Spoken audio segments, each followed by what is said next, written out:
umaga! Ako nga pala si Binibining Cristela Carinyaga at ngayong araw ay tatalakayin natin ang diaspora at migrasyon.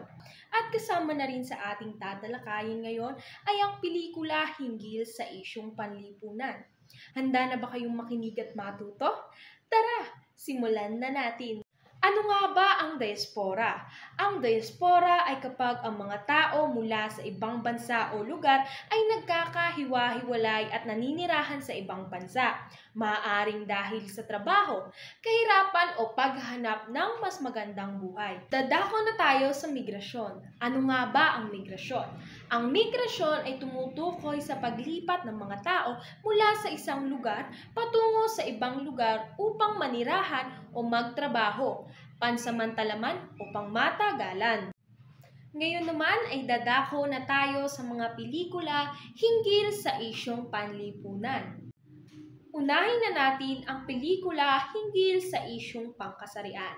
Ang isyong pangkasarian ay tumutukoy sa mga problema o usapin na may kinalaman sa pagkakakilanlan ng kasarian o ang gender identity, pagkakapantay-pantay o ang gender equality at paggalang sa karapatan ng bawat isa anuman ang kanilang kasarian o sexual na oryentasyon. Kaya, ang pelikula hinggil sa isyong pangkasarian ay yaong nagpapakita ng karanasan, pakikibaka o diskriminasyong nararanasan ng mga tao batay sa kanilang kasarian. Dadako na tayo sa pelikula hinggil sa isyong pampamilya, relasyon at pag-ibig. Ito ay tumatalakay sa mga karaniwang suliranin sa karanasan ng tao sa loob ng pamilya o sa pakikipagrelasyon, gaya na lamang ng pakikipaghiwalay, pagtataksil, sakripisyo, pag-unawa at pagmamahal. Dako na tayo sa isyong pangkultura.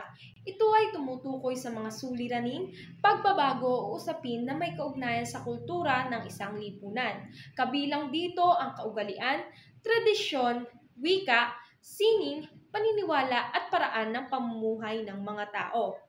Dumako na tayo sa pelikula hinggil sa kalikasan. Ito ay ang mga palabas o pelikulang nagpapakita ng ugnayan ng tao at kapaligiran.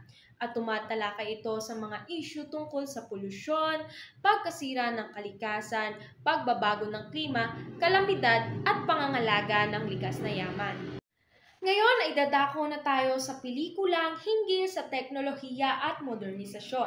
Ito ay tumatalakay sa mga pagbabago sa buhay ng tao dahil sa makabagong teknolohiya tulad na lamang ng internet, artificial intelligence or AI, social media at robotics. Ipinapakita ng mga ganitong pelikula ang mabuti at masamang epekto ng modernisasyon sa ating lipunan.